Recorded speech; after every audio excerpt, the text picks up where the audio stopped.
A lo largo de los programas anteriores hemos realizado una serie de excursiones por los diversos campos del mundo de las matemáticas. Hemos visitado el país de la geometría dinámica y de los mosaicos, pero nos hemos aproximado también al mundo de las cónicas y de las espirales, y al más reciente e inquietante mundo de los fractales. También hemos echado una ojeada al universo de los números enteros y hemos atisbado las sorpresas que aún hoy en día nos deparan. Hemos viajado a lomos de las gráficas y nos hemos introducido en el futuro, eso sí, de manera científica, utilizando las leyes del azar. De estos viajes, como de cualquier viaje, siempre se puede aprender mucho. Nosotros no pretendemos solo aprender, sino utilizar lo aprendido para mejorar la realidad. En nuestra excursión al mundo de los mosaicos, nos encontramos en la Alhambra de Granada con un simpático grupo de estudiantes de arquitectura. No eran turistas normales. Con sus cuadernos de trabajo y una habilidad pasmosa, estaban tomando apuntes de algunos de los bellos motivos geométricos de la Alhambra. Picados por la curiosidad, investigamos a qué se debía su entusiasmo y descubrimos de su mano que la belleza matemática no está reñida con su utilidad práctica. Les acompañamos a su escuela y en una de sus aulas encontramos unas bellas maquetas realizadas por ellos mismos.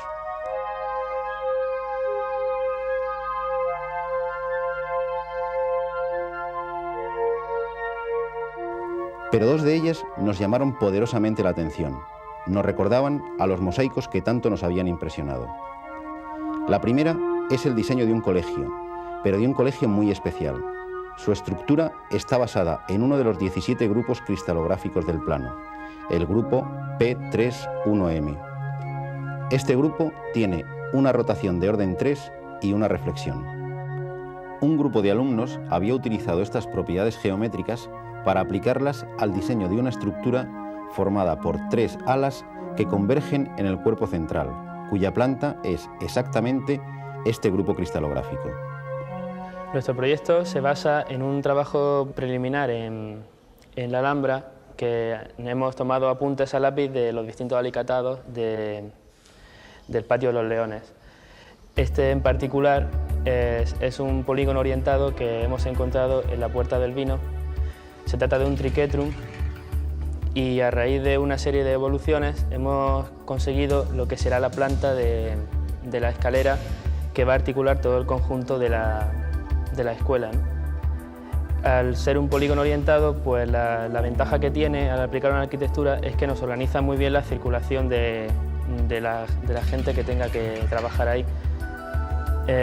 Otra cosa ventajosa es que hemos conseguido de un diseño en 2 dimensiones transformarlo en 3 dimensiones, con una escalera que se articula en 3 partes que van subiendo de piso a piso. La segunda maqueta corresponde a una urbanización modular en la que el módulo que se ha utilizado es el famoso hueso nazarí. La idea simple pero original es utilizar la propiedad de esta figura para rellenar todo el plano. De los dibujos que les vimos realizar en la Alhambra, pasaron a estos otros más artísticos que han servido de base para realizar el trazado de la planta de los chalés. Hemos subido a la Alhambra y hemos elegido un motivo que está en el Salón del Trono del Palacio de Comares. Una vez croquizada esta idea, pasamos a realizar el diseño definitivo mediante un programa de ordenador llamado AutoCAD. Este programa consiste, en primer lugar, en dibujar el módulo básico y, posteriormente, utilizando los elementos de simetría del grupo cristalográfico elegido, mediante reflexiones y traslaciones, obtenemos el diseño definitivo de lo que es nuestra urbanización. Una vez obtenida la planta completa, se pasa a 3 dimensiones. Ya vimos en el programa dedicado al número E la cantidad de situaciones en las que este número nos sirve como herramienta para interpretar resultados de la realidad. Desde calcular la edad de un fósil hasta predecir la evolución de una epidemia, pasando por la interpretación de los resultados de las encuestas de población. Tal es su importancia que las calculadoras científicas dedican una tecla a la función exponencial asociada a este número y a la inversa de esta función, los logaritmos naturales, los logaritmos cuya base es el número e. Y hablando de logaritmos, tanto los logaritmos naturales como los logaritmos en base 10 son herramientas imprescindibles para medir las magnitudes cuyas variaciones son muy grandes. Pensemos en los terremotos.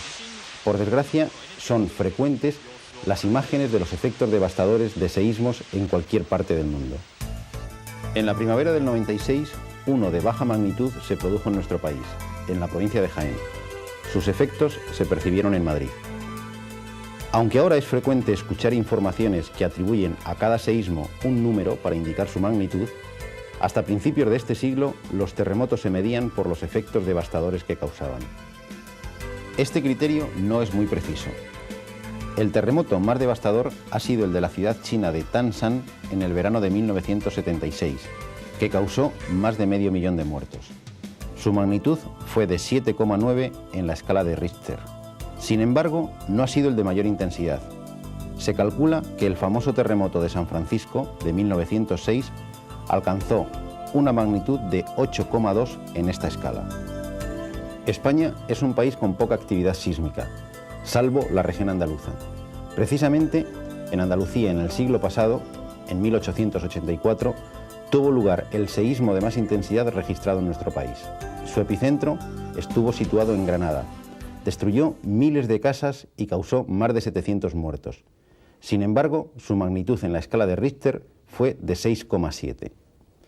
Pero, ¿qué significan estos números que miden la magnitud de los terremotos? ¿Qué tienen que ver estos números con los logaritmos? Los seísmos se miden por la cantidad de energía que liberan. Pero medir esta energía de forma directa es imposible. Un seísmo de magnitud 6 libera tanta energía como una bomba atómica de 50 kilotones. Para evitar trabajar con números tan grandes, Richter, en 1935, desarrolló un mecanismo para estudiar esta energía de forma indirecta, midiendo la amplitud de las ondas sísmicas en superficie. Definió la magnitud m utilizando logaritmos decimales mediante esta fórmula. M es igual al logaritmo de A más C. A representa la amplitud de las ondas superficiales y C depende de la distancia del observatorio al epicentro del seísmo y del periodo de las ondas registradas. Esta escala es logarítmica y este dato es fundamental para hacerse una idea clara de la intensidad real de un terremoto.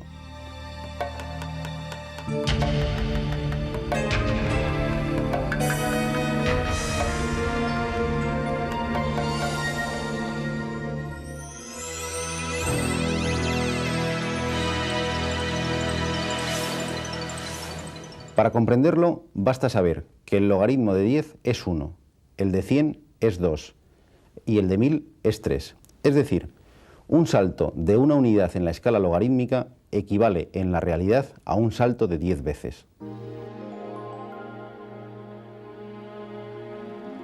Cuando comparamos un seísmo de magnitud 5 con otro de magnitud 7, solo hay un salto de 2 unidades en la escala de Richter.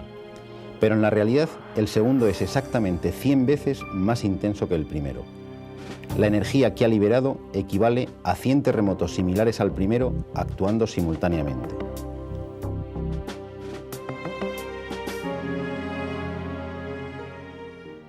La ventaja de los logaritmos es que crecen mucho más despacio que los números que representan.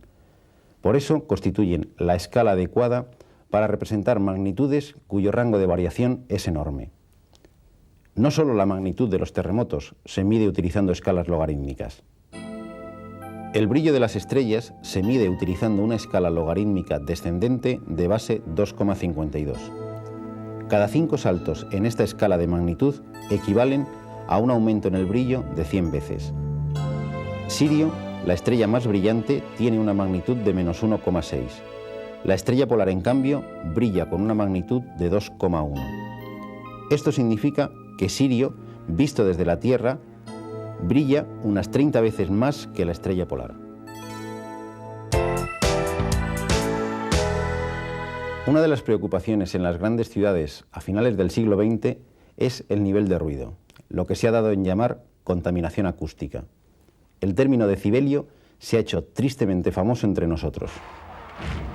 Los decibelios miden la intensidad de un sonido y, por supuesto, también lo hacen utilizando una escala logarítmica. El umbral de audición del oído humano se sitúa en 1 billonésima de vatio por metro cuadrado, que es la medida real de intensidad sonora. equivale a 0 decibelios. El tráfico intenso produce unos 90 decibelios, es decir, una milésima de vatio por metro cuadrado. Este salto de 0 a 90 decibelios significa en realidad un aumento de la intensidad del sonido de 1000 millones de veces. Si una conversación normal equivale a unos 60 decibelios, el ruido del tráfico, 90 decibelios, es en realidad 100 veces más intenso. Quizás a esto se deba en parte la incomunicación entre los habitantes de las grandes urbes, aunque desde luego la culpa no es de los logaritmos. A lo largo de estos programas hemos visto que las matemáticas proporcionan herramientas muy valiosas para conocer el universo que nos rodea en sus manifestaciones más variadas, pero no solo para conocerlo, sino para hacerlo un poco más habitable.